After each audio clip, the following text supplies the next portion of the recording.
Am I the a-hole for not providing for my children's half-sister? So I, female 31, have been married twice. My first marriage was to Ted. It was short-lived, but Ted and I had 2 children together, James 11 and Maggie female 10. They're close in age. Ted and I separated in 2016. In our state, you have to be legally separated a year before you got divorced, if you have children born in the marriage. 4 months out of the year separation date, Ted committed bigamy. He got remarried before we were legally divorced. It prolonged our divorce by several months. In the end, Ted was convicted of several felonies and given strict probation. I told the judge I just wanted to be divorced. The courts annulled the marriage to the second woman because it wasn't legal. Ted stayed with the second woman, Beth, for 5 or so years to my understanding, and in that time frame, they had a daughter together who is almost 5. The daughter is under the mom's last name due to them not being married. So my children with him are his only legitimate children according to state law. Ted walked out on Beth and their child for another woman. Ted is ordered to pay the minimum in child support for their child, but remains voluntarily unemployed so he can avoid payments. Ted does not claim the daughter is had with Beth. Ted has told his new girlfriend that he has only 2 children, not 3. Beth and her family believe the lies Ted told them. Ted told Beth that I took his house and his money. Ted had neither of these things. I've remarried and the home we reside in belonged to my now spouse before I married him. My children live a drastically better lifestyle than child of Beth and Ted. My ex-mother-in-law, the mom of Ted, refuses to have a relationship with her 3rd grandchild, but gives my children lavish gifts and nice things. Beth and her family say I should split things 3 ways instead of 2, so the daughter can inherit a portion of what I've been leaving my children. They say she is entitled to it because Ted is the dad to all of them. The family has asked for money, diapers, and other things, saying I have a responsibility to the child, since all of the family Ted has favor my children. I have even been contacted by an attorney hired by the 3rd child's maternal family, who asked me to update everything so the child gets a portion. My dad died in 2019 and left me a substantial inheritance. Beth and her family want her child included in this. I feel like it's not my place to tend to a child I didn't give birth to, but I'm being called selfish because I said no. Because the child is under her mom's last name, they'd have to approach the courts to ask a judge to legitimize this child. As of right now, the child is not legally allowed to inherit anything Ted or his paternal family may have. I don't know if he's on the birth certificate. I'm guessing so because he pays child support. The judge mentioned that my children are his only legitimate children due to them being born within our marriage. So I guess he can pay support to the child still be illegitimate? My children carry his last name, which holds a lot with state law. Am I the a-hole for not providing for my children's half-sister? Edit. When Beth filed for child support, she told her attorney what Ted had told her, that I had taken everything he'd had. The attorney put in a request to have property included in the amount of support Beth would get. I guess like Ted and I sell or something. The DA in the county Beth lives in, which is like an hour away, had a summons sent out to me. I had to provide divorce documents, proof Ted had never been on the deed of my home, and a lawyer for Beth had dug around and found out about what my dad left me. The attorney tried to tell the judge that the child was entitled to a portion of all this because I had been married to Ted, but the judge shot it down. The lawyer also tried to say my children didn't carry the same last name, as Ted and I proved otherwise. I never had to go back because the judge knew they were grasping at flies, so to speak. Ted was ordered to pay Beth $52 a month, which is the minimum for one child with an unemployed parent. Beth doesn't work either. Ted works under the table to avoid giving Beth money. Now for the top comments. Not the a-hole. Seriously, what the heck? I feel so sorry for the kid in all this having a total deadbeat father, but that doesn't make it your responsibility at all. Deadbeat dad and cuckoo mother. She wants her kid to have a share in OP's inheritance from her father's estate. Neither father nor OP are related to the kid. The mom is just as bad as Ted, greedy and grasping. Not the a-hole. Stop engaging with Beth and her greedy family. You have zero obligation towards her or her child. This. And report that attorney to the Bar Association for even contacting you with such a frivolous threat. Or hire an attorney to send Beth and her attorney a strongly worded letter to tell them to get the heck out of here. Asking is probably legal. Demanding? Would it be? Because the lawyer would know there were no legal grounds. Yes, I'm a lawyer. We always know. But there are those in my profession that will use scare tactics, unethically, to obtain something the client isn't entitled to gain. This lawyer is hassling OP, probably because they cannot put this on a grandparents. There is no world under which OP has to share what her kids get, gifts, money, etc., with Beth. That probably includes an inheritance from the grandparents. I don't know for certain because I don't know where OP lives. But it is probably true if her kids are seen as the only legitimate heirs. It is Ted who is responsible for all three. His parents are most likely free to pass their assets to OP's children. Next story. Am I the a-hole for ending my relationship with my girlfriend after she revealed to me that she's child-free? I, male 33, have been in a relationship with my significant other, Tara, female 32, for the past 1.5 years. I've always wanted children, and for the past weeks I've been floating the idea to Tara. When we first met, I made it abundantly clear to her that I eventually wanted children, and she said that she wanted the same. Overall, I'd say that Tara has been a fantastic significant other. She is head over heels for me, and it is partially because she has never had a relationship last longer than a few weeks. However, since I've been bringing this up recently, she seems to like avoiding the topic, or will straight up change subjects. Lately, I've even noticed how her face just drops whenever I mention the topic. Last Saturday, I brought up the idea again to her, and she then asked if we could have a frank and honest conversation. I agreed, and basically what she told me was that she didn't want children. When I asked why, she told me that she didn't want to for reasons. She then started saying things like how she lied because it's tough dating people and being child-free, etc. I asked her if there was any chance she'd change her mind, and she said she wouldn't. Surprisingly, things went pretty normal. But I was thinking about this constantly. In the following days, Tara seemed much happier and more affectionate, and started saying things like how she felt so relieved that I didn't get upset or something. Honestly though, after thinking it through and speaking with my parents, I didn't think I'd be able to continue the relationship. So Wednesday, I sat her down and told her about my feelings and how I didn't think our relationship could continue. Tara was extremely upset, more than I had ever seen, and ended up leaving before the conversation was even over. She's been gone since then, and she's even left all her belongings at my apartment. I did, however, hear from one of her friends that she's staying with a friend who lives pretty close to us. She also stopped going to work and is spending most of her days crying and not even eating.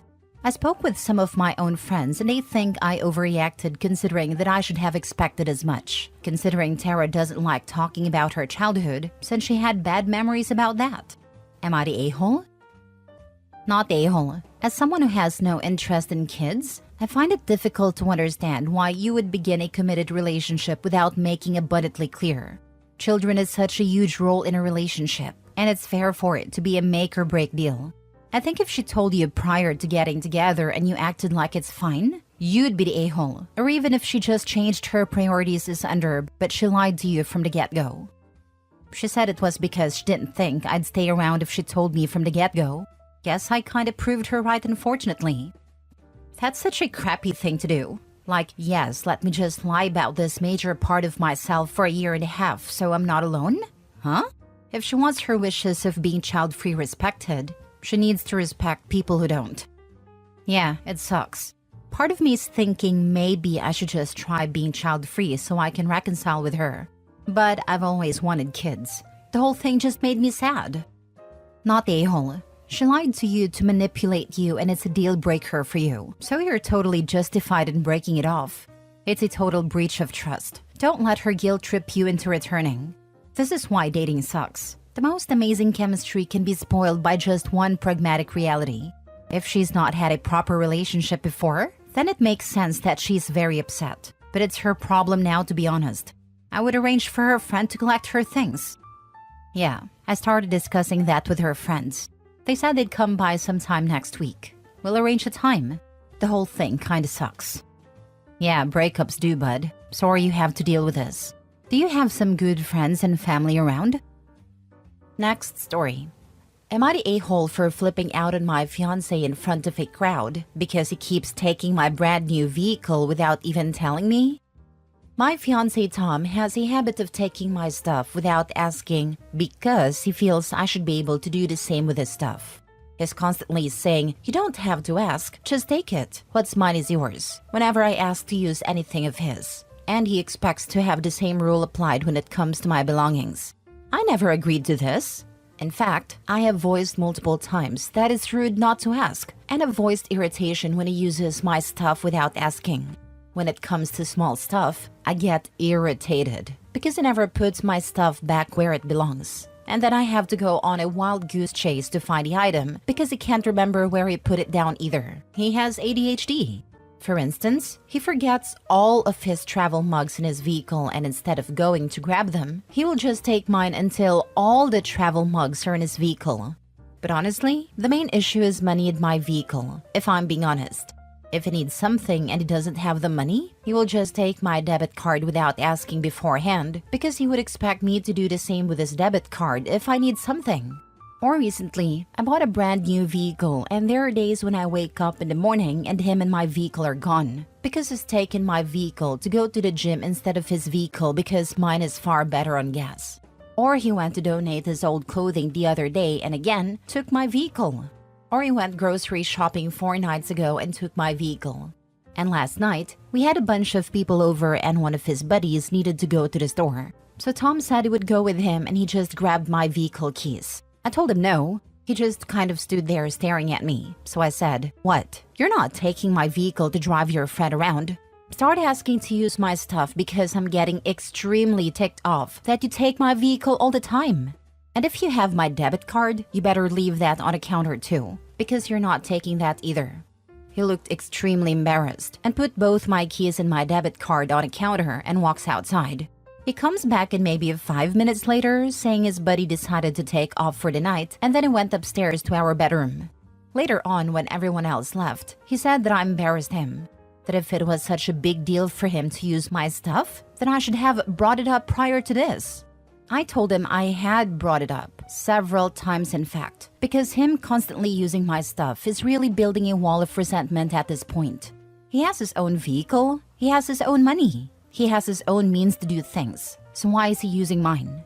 He said he lost his debit card. True, he lost it 2 days ago and is waiting for a replacement. And that he didn't feel the vehicle issue was even something to get worked up about, because I am allowed to use his vehicle whenever I want. He's given me permission, but I refuse to drive it. I've only driven it twice because I had to in the past 3 years. He says I shouldn't have embarrassed him like that I should have waited until everyone was gone to say something. But I am getting tired of saying anything. It's my stuff. Don't touch it without permission. I don't think it's a hard concept. Am I the a-hole? Now for the top comments. Not a-hole. Your fiancé is taking your stuff without asking is not cool.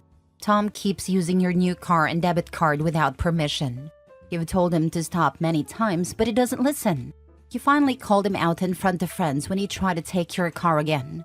He says you embarrassed him, but you're just setting boundaries. Your stuff, your rules. This speaks and says he never respected OP's boundaries. I wish people would be better at understanding patterns. OP is just means to an end to this selfish a-hole. He does not respect OP at all. If he did, he wouldn't be taking her things whenever it suits him, knowing well that OP would never do that to him.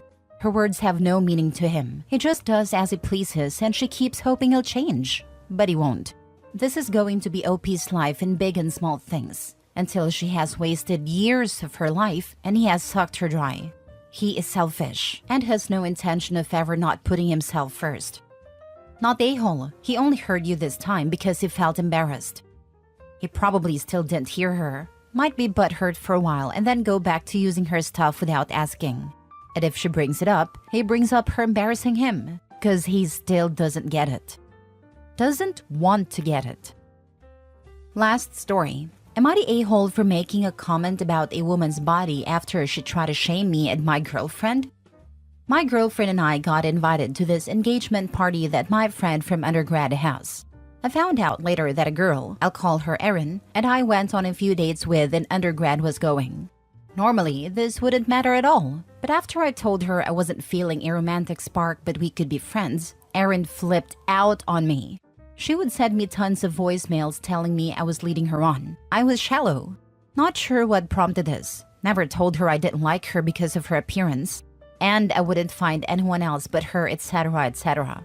It's been several years since undergrad, so I assumed that she would have hopefully chilled out or have forgotten about me. Fast forward to the party, me and my girlfriend are mingling and my girlfriend is very nice and friendly, so she's getting along with everyone. I run into Erin and she immediately makes a comment in a snide tone. "Oh hey, I didn't know you'd be here. Almost didn't recognize you with the dad bod." I just say hello and try to ignore her, but she's kind of following me for a bit. She makes another snide comment when she saw my girlfriend from afar by saying, "She's so thin. I always knew that was your type." And I ask Erin to please leave me alone for the night and she just stomps away. I find my girlfriend and we were hanging out and having fun until Erin comes up to us and makes a comment. "Oh, Opie, who is this?" My girlfriend introduces herself politely before I could say something and compliments Erin's nails.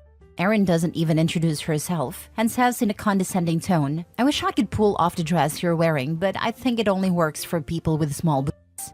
I try to keep my cool because we are all way too old for this, but I became really agitated with Erin making comments about people's bodies. I snapped back and said, "I think it'd be difficult to pull off for you in the waist area.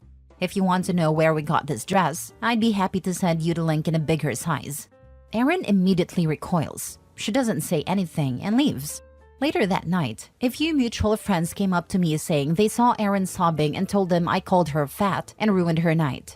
My girlfriend tells me Erin was projecting her insecurities onto us and she wasn't even mad, just sad for her. I admit it was not the most mature move I've done, but how warranted was my comment? Am I the a-hole? She can obviously dish it out, but can't take it. Perhaps you taught her a valuable lesson. It takes no more effort to be nice than it does to be a douche. Perhaps you taught her a valuable lesson. Perhaps not though. Considering she went crying to other people about how mean Opie was, she sounds like the type who thinks it's mean when done to her, but if she does it to someone else, it's just telling it like it is. Some people just lack self-awareness and empathy.